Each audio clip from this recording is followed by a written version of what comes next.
So ఎంత మెజారిటీతో గెలుస్తారని మీరు అనుకుంటున్నారు? రాగండి దయచేసి. ఇప్పుడు అంటే ఇప్పుడు కనబడేటువంటి యొక్క అపియరెన్స్ ఓటర్ భావనలు చూస్తుంటే it may go to 2 lakh. Okay, it may go to 2 lakh. 2 లక్షలతో గెలుస్తారు. సో మీరు మొత్తం పాకిస్తాన్ అనుకూల స్టేట్మెంట్స్ ఇస్తున్నారు, హిందువులకు వ్యతిరేక స్టేట్మెంట్ ఇస్తున్నారు జీవన్ రెడ్డి సిఏ మీద మీ ఒపీనియన్ ఏంటి? అసలు పాకిస్తాన్ ఎవరు? అరవింద్ మిమ్మల్ని అడుగుతున్నారు. ఆయన అదే అడుగుతున్నారు అరవిందులో 1971 లో మన దాయాది దేశం పాకిస్తాన్ లో యుద్ధం చేసి పాకిస్తాన్ మెడల్ వంచింది కాంగ్రెస్ పార్టీ, ఇందిరాగాంధీ అని చెప్పి అంటున్నా. ఇలా పాకిస్తాన్ ఏదైతుందో రెక్కలు విరిచింది కాంగ్రెస్ పార్టీ అని చెప్పి అంటున్నా. బంగ్లాదేశ్ ఏర్పాటు చేసి ఏదైతుందో జీవిత కాలంలో పాకిస్తాన్ భారతదేశం వైపు కన్నెత్తి చూసేటువంటి అవకాశం కూడా చేసింది కాంగ్రెస్ పార్టీ అని చెప్పి అంటున్నా. కానీ ఇదే మోడీ గారు ఏం చేసిందో తెలియని పేరంటం బిన్ బులాయ్ మెహమాన్ 2015లో ఏదైతుందో తెలియని పేరంటానికి నవాజ్ షరీఫ్ దగ్గర పోయి ఏదైతుందో షీర్ కుర్మా తినచ్చిన ఎవరు? నవాజ్ షరీఫ్, నరేంద్ర మోడీ. కాంగ్రెస్ పార్టీ శత్రు దేశం.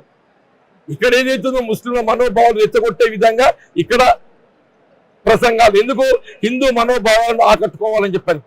అక్కడ ఏదైతుందో పాకిస్తాన్ తో గల్లెం మిలాయించేది మోడీ, పాకిస్తాన్ గల్లెం మిలాయించేది ఎవరు? మీరు ఒపీనియన్ చెప్పలేకపోతున్నారట, కామన్ సివిల్ కోడ్ మీద ఒపీనియన్ చెప్పలేకపోతున్నారు. జీవన్ రెడ్డి వైఖరి చెప్పు ఫస్ట్ అని అంటున్నారు. కామన్ సివిల్ కోడ్ మీద ఒపీనియన్ ఎవరు చెప్తారు? అసలు అరవింద్కి ఏదైనా అభిప్రాయం ఉంటుందండి? మోడీ గారికి అభిప్రాయం ఉంటుంది, అరవింద్కి అభిప్రాయం ఉంటుంది. ఓకే, మోడీ గారికి అమిత్ షాకి ఏదైతుందో కామన్ సివిల్ కోడ్ మీద ఏ అభిప్రాయం ఉంటే ఈయనకి అభిప్రాయం ఉంటుంది. Similar to Jeevan Reddy also. Mallikarjuna Kharge గారికి ఏ అభిప్రాయం ఉంటే జీవన్ రెడ్డికి అభిప్రాయం ఉంటుంది. దీంతో స్థానిక పరిస్థితుల మీద చెప్పేది కాదు కదా. కామన్ సివిల్ కోడే కానీ ఎన్ఏ కానీ ఇవన్నీ ఎవరు రూపొందిస్తారు? జాతీయ స్థాయిలో రాజకీయ పార్టీలు రూపొందిస్తాయి. భారతీయ జనతా పార్టీకి ఎవరు రూపొందిస్తుండ్రు? అరవింద్ రూపొందిస్తుండా? ఇది opinion of the Arvind, it is opinion of the Narendra Modi, it is opinion of the Amit Shah.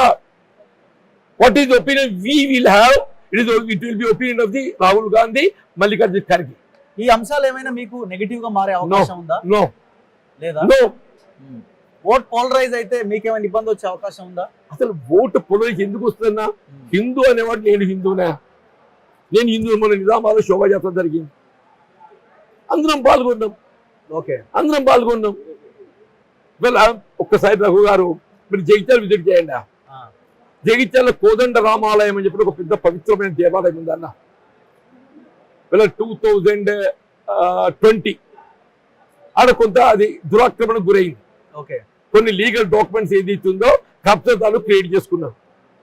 Arvind గారు member parliament, municipal chairperson BJP, MLA గారు సంజయ్ గారు, none of them have intervened, none of them have tried to stop it. Only it's I who got it stopped. నేను ఏదైతుందో collector గారి దృష్టి తీసుకెళ్ళి, SP గారి దృష్టి తీసుకెళ్ళి ఈ ఎంక్రోచ్మెంట్ నిలువరింపి చేసి నేను జై శ్రీరామ్ జై హనుమాన్ జెండా పార్టీని నేను అని చెప్పట. It was 2020. ఇవాళ కాదు. ఎక్కడ పోయిండే Arvind? Jagtial part of Nizamabad parliamentary constituency కోదండ రామాలయానికి చెందినటువంటి స్థలం కబ్జా కోలు ప్రయత్నం చేస్తుంటే నువ్వు ఎక్కడ పోయినవే? నీ పార్టీ ఎక్కడ పోయింది? అంటూ నేను ఇవాళ ఎన్నికలు వచ్చినాయి కాబట్టి రాముడు గుర్తుకొస్తాడు. శ్రీరామచంద్ర ప్రభు ఏదైతుందో అందరి హృదయాలు ఉన్నాయా? శ్రీరామచంద్ర ప్రభు తండ్రి మాట జమదాటే ఒక పుత్రుడు అని చెప్పట్టు, అన్నదమ్ముల అనుబంధం ఇవాళ శ్రీరామచంద్ర ప్రభు అని చెప్పట్టు, వీళ్ళ ఏకపత్ని వ్రతులు శ్రీరామచంద్ర ప్రభు అని చెప్పట్టు. ప్రజాస్వామ్య పాలనకి ఏదైతుందో ఇవాళ శ్రీరామచంద్ర పాలన మనకు ఆదర్శం అని చెప్పి అంటున్నాం. ప్రజాభిప్రాయాన్ని గౌరవించింది శ్రీరామచంద్ర ప్రభు అని చెప్పి అంటున్నాం. వీళ్ళకున్నదా? దేవుడు అందరి వాడు.